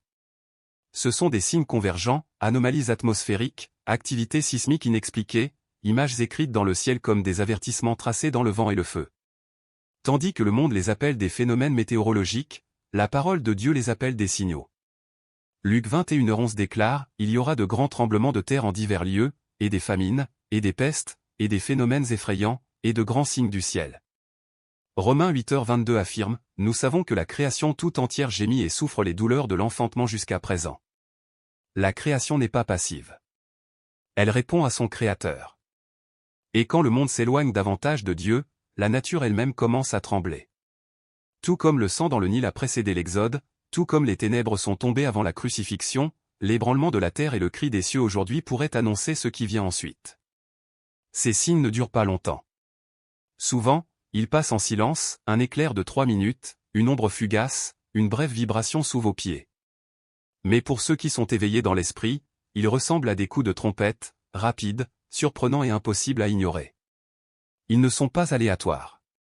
Ils sont synchronisés, et le schéma devient indéniable. La terre gémit. Les cieux parlent. L'esprit avertit. Dieu n'est pas silencieux. Il appelle, non par les présentateurs de télévision, non par les rapports officiels, mais par la création elle-même, par le sol tremblant et les cieux lumineux, par les vents et les nuages et les lignes de faille. Ces signes ne sont pas destinés à effrayer les croyants. Ils sont destinés à nous préparer. Car quand la terre commence à bouger, le ciel est sur le point de s'ouvrir. L'Amérique, une terre de liberté, de prospérité et de puissance inégalée. Pourtant, étrangement, cette grande nation est complètement absente de la prophétie biblique de la fin des temps. Comment l'empire le plus influent de l'histoire humaine peut-il simplement disparaître lorsque les derniers chapitres du monde se déroulent? Se pourrait-il que la Bible nous ait donné des indices depuis le début, mais que nous les ayons manqués? Dans cette vidéo, nous nous penchons sur 3 théories glaçantes qui pourraient expliquer pourquoi l'Amérique disparaît des temps de la fin.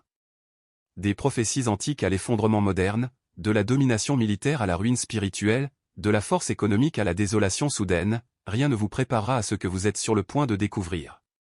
Si ce message remue votre esprit, aimez-le. Commentez ci-dessous par « Je veille et je prie ». Et n'oubliez pas de vous abonner pour plus de révélations sur la fin des temps. La vérité est plus proche que vous ne le pensez. Scannez les livres de Daniel, Ézéchiel ou l'Apocalypse, et vous trouverez des descriptions claires d'empires, anciens et futurs. Israël est au centre. La Perse, l'Iran moderne, est nommé. L'Empire romain ressuscité joue un rôle clé dans les derniers chapitres de l'histoire. Et pourtant, l'Amérique est absente. Comment une nation qui mène le monde en puissance militaire, en domination économique et en influence culturelle peut-elle simplement disparaître des moments les plus climatiques de l'écriture? Certains ont tenté de forcer l'Amérique dans la chronologie prophétique, interprétant des symboles comme le jeune lion ou les ailes d'aigle comme des références voilées. Mais ces interprétations sont incertaines, souvent basées sur des spéculations plutôt que sur la clarté. La vérité est plus troublante. L'Amérique pourrait ne pas faire partie de l'histoire parce qu'elle n'existe plus sous la forme que nous reconnaissons aujourd'hui. Cette absence pourrait-elle être une forme de miséricorde, ou soustraire la nation aux horreurs de la tribulation? Ou est-ce un jugement, la preuve que l'Amérique est tombée si bas spirituellement qu'elle ne joue plus aucun rôle dans le plan rédempteur final de Dieu? 3 théories principales tentent de répondre à ce mystère. Premièrement, que l'Amérique s'effondre avant le déroulement des temps de la fin. Deuxièmement, que l'Amérique est en fait la Babylone des temps de la fin décrite dans Apocalypse 18. Et troisièmement, que l'Amérique est détruite soudainement et de manière permanente, peut-être en un seul jour. Avant d'aborder ces théories, rappelons que les nations montent et tombent, mais seul le royaume de Dieu perdure. Commençons notre enquête là où chaque chute d'empire commence, non pas par une invasion étrangère, mais par une décadence interne. La vraie menace ne commence souvent pas aux frontières, mais au cœur. L'histoire a une façon de se répéter. Des empires qui semblaient autrefois invincibles, éternels, intouchables et inébranlables se sont effondrés en poussière. La chute ne commence jamais par la guerre. Elle commence par la faiblesse, par la corruption, par l'oubli de ce qu'ils étaient. Rome a régné pendant plus de 500 ans. Ses habitants l'appelaient la Rome éternelle. Ses routes s'étendaient sur les continents. Ses légions régnaient avec une force de fer.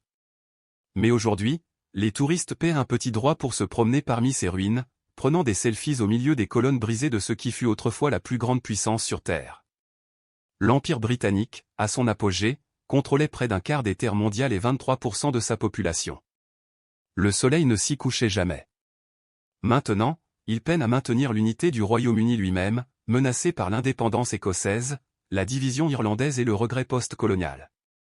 Chaque empire s'effondre, et non à cause d'une catastrophe soudaine. Non, cela commence de l'intérieur, lente décadence, division, érosion morale, dépassement financier. Le même schéma résonne à travers l'histoire. Regardez maintenant l'Amérique. La division politique a atteint un point de rupture. Les familles sont déchirées par l'idéologie. La violence éclate dans les rues des villes. Le discours civil a été remplacé par la haine et la suspicion. La confiance dans le gouvernement, les médias et même le système judiciaire s'effondrent. Pendant ce temps, des blessures plus profondes s'enveniment. Les fusillades de masse sont un titre hebdomadaire. Les taux de suicide grimpent. Les overdoses de drogue font plus de victimes que les accidents de voiture. Le pays de l'opportunité est maintenant un pays de désespoir. Ce n'est pas seulement le chaos politique, c'est un délitement spirituel.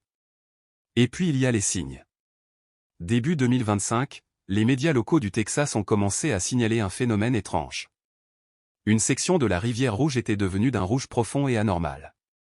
Des photos ont circulé en ligne, suscitant des comparaisons avec la première plaie d'Égypte lorsque l'eau s'est transformée en sang. Des scientifiques l'ont examiné. Pas de prolifération d'algues, pas de contamination, pas d'explication claire. Était-ce un signe, un avertissement, un miroir pour une nation qui saigne de l'intérieur? La chute de l'Amérique ne viendra peut-être pas avec des bombes ou des invasions. Elle ne fera peut-être pas les gros titres. Elle viendra peut-être discrètement, régulièrement, par l'apathie et l'orgueil, par l'oubli de Dieu et l'adoration du confort. Cette théorie ne pointe pas vers la destruction par les ennemis.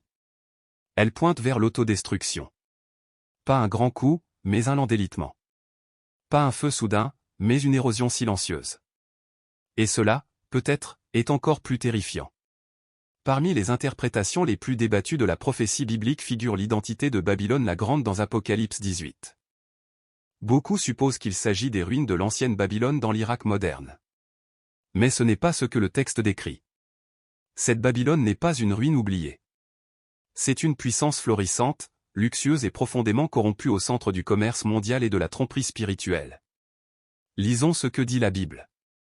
Elle est tombée, Babylone la Grande, et elle est devenue une habitation de démons, un repère pour tout esprit impur. Car toutes les nations ont bu du vin de la fureur de sa prostitution. Les marchands de la terre se sont enrichis par l'abondance de son luxe. C'est une ville ou une nation si influente que lorsqu'elle s'effondre, le commerce mondial s'effondre avec elle. Et les marchands de la terre se lamentent, non parce qu'ils aimaient Babylone, mais parce que leur profit en dépendait. Le dollar américain est la monnaie de réserve mondiale. Plus de 60% des réserves de change mondiales sont détenues en dollars. Les nations échangent du pétrole, de l'or et de la nourriture en utilisant la monnaie américaine. L'Amérique ne participe pas seulement à l'économie mondiale, elle l'ancre. Chaque année, l'Amérique achète plus de 800 milliards de dollars de plus qu'elle ne vend. Les États-Unis consomment ce que le monde produit. Nous ne sommes pas une nation manufacturière. Nous sommes une nation consommatrice. Tout comme Babylone, l'Amérique prospère grâce au luxe importé.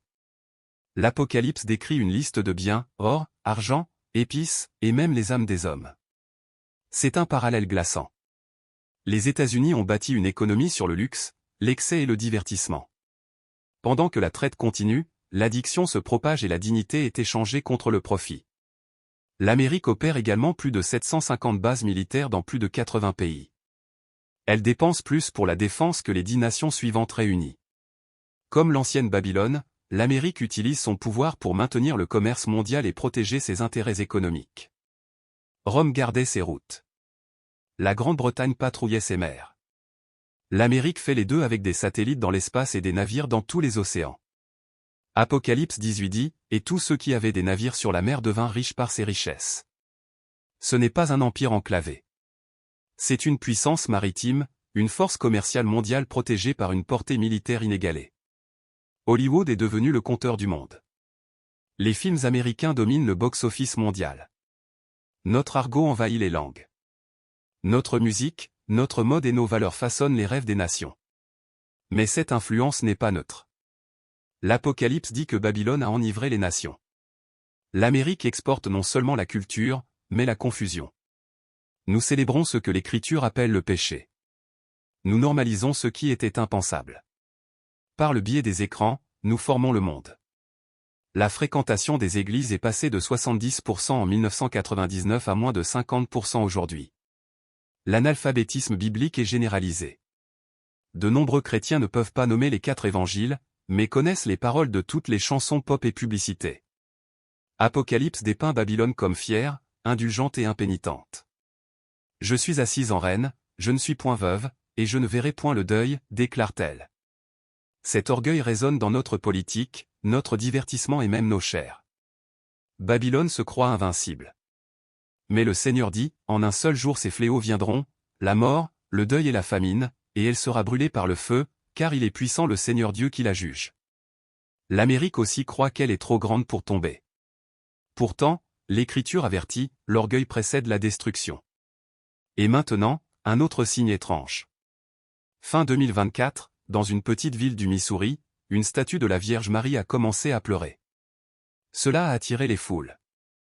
Cela a défié toute explication.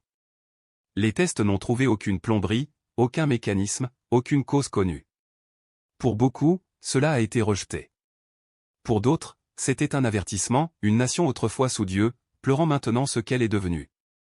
Si l'Amérique est Babylone, alors sa chute ne sera pas seulement politique, elle sera prophétique et soudaine. Car quand Babylone tombera, le monde ne perdra pas seulement une nation. Il perdra son moteur, son cœur, son idole. Et les marchands, ils ne prieront pas. Ils pleureront.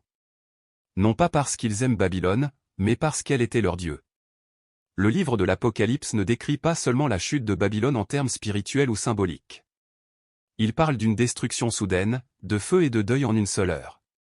Cela conduit de nombreux érudits et croyants à une conclusion troublante, la disparition de l'Amérique du récit des temps de la fin pourrait ne pas être lente et graduelle, mais instantanée.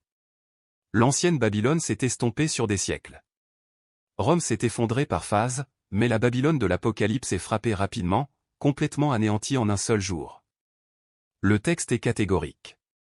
C'est pourquoi, en un seul jour, ces fléaux viendront, la mort, le deuil et la famine, et elle sera brûlée par le feu, car il est puissant le Seigneur Dieu qui la juge.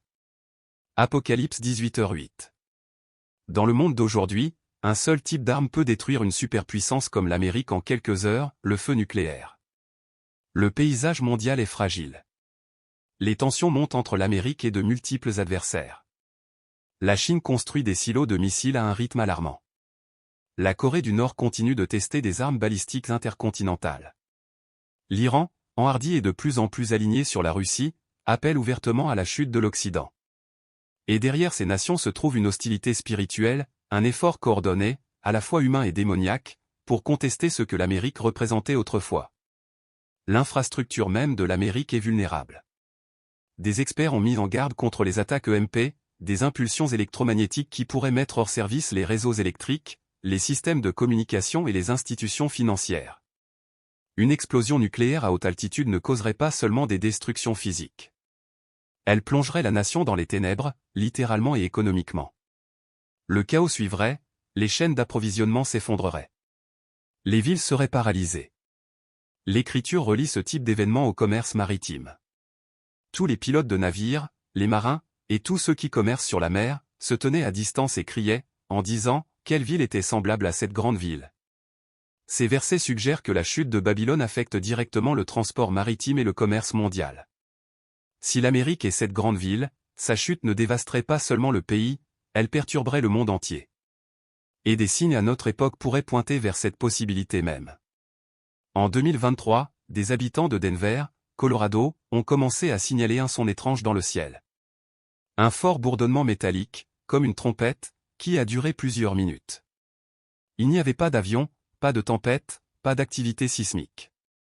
Des dizaines de personnes ont enregistré le son en vidéo. Le livre de Joël parle de cette même chose. Sonner de la trompette en Sion. Pousser des cris d'alarme sur ma montagne sainte. Que tous les habitants du pays tremblent. Car le jour de l'Éternel vient. Ces sons étranges du ciel ont depuis été signalés dans d'autres villes, Phoenix, Seattle, même certaines parties de la campagne du Nebraska. Tandis que les sceptiques blâment le bruit industriel ou la pression atmosphérique, d'autres entendent autre chose, un souffle d'avertissement du ciel lui-même. Si l'Amérique est bien la Babylone de la prophétie, sa fin ne viendra pas lentement comme celle de Rome. Elle sera rapide, finale et catastrophique. En un instant, le centre du commerce mondial, de la puissance militaire et de la domination culturelle sera réduit au silence. La fumée de sa chute s'élèvera tandis que le monde regardera de loin, pleurant non pas sur les vies perdues, mais sur les luxes, les profits et les plaisirs qui ne sont plus. Pas un effondrement, une combustion. Pas un recul du pouvoir, mais son effacement. Et le plus grave, selon l'Écriture, ce n'est pas l'homme qui juge finalement Babylone, c'est Dieu. Il existe une autre possibilité, souvent négligée. Et si l'absence de l'Amérique dans la prophétie de la fin des temps n'était pas un signe de colère mais un signe de miséricorde? Cette théorie commence par une vérité simple mais profonde. Chaque nation mentionnée dans le livre de l'Apocalypse est mentionnée parce qu'elle joue un rôle dans le jugement final de Dieu. Qu'il s'agisse des rois de la terre qui font la guerre à l'agneau ou de l'Empire romain ressuscité qui donne son autorité à la bête, ces nations sont entraînées dans le conflit final et subissent les conséquences de la justice divine. Leurs chemins ne sont pas seulement violents, ils sont scellés. Mais l'Amérique, si elle n'est vraiment pas nommée, ni symbolisée, ni même évoquée en termes prophétiques clairs, cette absence pourrait signifier autre chose. Peut-être que l'Amérique tombe avant la montée de l'Antéchrist. Peut-être que son temps prend fin avant que la tribulation ne commence. Peut-être, par dessein divin, la nation est-elle retirée du devant de la scène, non pas pour être épargnée de la douleur, mais pour être épargnée de la condamnation. La Bible dit dans Apocalypse 18h4, « Sortez d'elle, mon peuple, afin que vous ne participiez point à ses péchés, et que vous ne receviez point de ses plaies. » Si le peuple de Dieu est appelé à sortir de Babylone, peut-être que cet appel est plus que spirituel. Peut-être que Dieu permet la chute d'une grande nation, non pas pour punir son peuple, mais pour séparer son peuple, pour les protéger, pour les éveiller. Considérez ceci. L'Amérique a été un instrument unique dans l'histoire. Pendant des siècles, elle a été le point de départ des missions mondiales. Elle a imprimé plus de Bibles que toute autre nation. Elle a soutenu Israël plus constamment que toute puissance moderne. Se pourrait-il que le silence prophétique de l'Amérique soit le résultat d'un dessein accompli? Peut-être que le rôle prophétique de l'Amérique est déjà accompli. Dieu a toujours élevé des nations pour des saisons spécifiques. Il a élevé l'Égypte pour protéger Israël pendant la famine. Il a utilisé Babylone pour discipliner son peuple. Il a utilisé la Perse pour les renvoyer chez eux. Il a utilisé Rome pour crucifier le Sauveur et pour répandre l'Évangile par les routes, la langue et la loi. Et peut-être qu'il a utilisé l'Amérique pour disperser la semence aux extrémités de la terre, pour défendre la liberté, pour créer un espace où les églises pouvaient prospérer et où l'écriture pouvait être proclamée sans crainte. Et maintenant, ce but pourrait être accompli. Et quand Dieu en a fini avec un vase, il ne le laisse pas toujours sur l'étagère. Parfois, il le retire entièrement, non pas par haine, mais par souveraineté. Ce n'est pas une théorie réconfortante, mais c'est une théorie pleine d'espoir. Elle recadre le silence de l'Amérique non pas comme un signe de rejet divin, mais comme un signe de mission accomplie, une nation qui a rempli son rôle prophétique et a ensuite été autorisée à s'estomper discrètement en arrière-plan alors que le drame final se déroule. La disparition pourrait-elle être un acte de jugement? Oui. Pourrait-elle être le résultat d'une défaillance interne ou d'une attaque externe? Certainement. Mais pourrait-elle aussi être une forme de retrait divin pour que le reste concentré sur ce qui compte vraiment? Après tout, la Bible ne promet jamais la préservation des nations. Elle promet la préservation de l'Église. Jésus n'est pas mort pour sauver des empires. Il est mort pour racheter des personnes. Les royaumes s'élèvent, les républiques tombent. Mais l'Évangile perdure. Et c'est peut-être là le point. L'Amérique pourrait disparaître des dernières pages de la prophétie, mais non pas parce qu'elle a été oubliée, mais parce qu'elle a été utilisée, parce que son chapitre s'est achevé. Et ce qui vient ensuite n'est pas un drapeau agitant la victoire, mais un roi revenant dans la gloire. La fin de l'Amérique n'est peut-être pas une malédiction. Elle n'est peut-être qu'un rideau, un voile que l'on retire pour révéler ce qui ne passe jamais, le royaume éternel de Dieu. Si les théories sont vraies, si l'Amérique est destinée à tomber, à s'effacer ou à brûler, alors la question suivante n'est pas politique, économique ou même militaire. Elle est profondément personnelle. Et maintenant? Que faisons-nous? Comment devons-nous nous préparer? La réponse ne se trouve pas dans les stocks ou les bunkers. La réponse commence dans le cœur. L'apôtre Paul écrit dans Philippiens 3h20, « Mais notre citoyenneté est dans les cieux, d'où nous attendons aussi comme Sauveur le Seigneur Jésus-Christ. » Ce verset n'est pas poétique. Il est prophétique. Si l'Amérique disparaît, ce n'est pas la fin pour l'Église. C'est le début de la clarté, car notre espérance n'a jamais été dans une constitution, un président ou un drapeau. Elle a toujours été dans un roi et une croix. La préparation spirituelle doit venir en premier. Cela signifie revenir à l'écriture, à la prière, à la repentance et à l'adoration. Cela signifie abandonner l'idolâtrie politique et l'orgueil culturel. Cela signifie enseigner à vos enfants non seulement comment réussir dans ce monde, mais comment persévérer dans le prochain. Cela signifie être connu non par l'affiliation à un parti, mais par le nom du Christ seul. L'Église primitive a prospéré sous la persécution parce qu'elle savait qui elle était. Elle n'avait pas de bâtiment, pas de protection, pas de droits légaux, seulement la foi, l'unité et la puissance d'en haut. C'est ce que nous devons retrouver. Non pas la grandeur américaine, mais l'identité chrétienne. Ensuite. Bonjour à tous, bienvenue sur la chaîne Jésus dans la vie, où nous trouvons la paix et nourrissons notre foi dans la vie quotidienne ensemble. Un petit mot sur nous. Notre équipe dévouée crée un contenu unique et inspirant, comprenant des leçons profondes de la Bible, des prières, des témoignages puissants, et bien plus encore. Tout est axé sur rendre votre cheminement de foi plus significatif et plus facile à comprendre. Nous produisons nos vidéos en utilisant les meilleurs outils comme Adobe Premiere Pro, After Effects et Photoshop pour vous offrir un contenu de haute qualité que vous allez adorer, vous aidant à vous connecter facilement au message sacré. Et le meilleur, c'est que vous ferez partie de la communauté aimante Jésus dans la vie, apportant une énergie positive et des encouragements alors que nous explorons chaque sujet ensemble. Alors, n'oubliez pas de cliquer sur le bouton d'abonnement, d'enrichir votre âme et d'inviter vos amis à se joindre à ce voyage.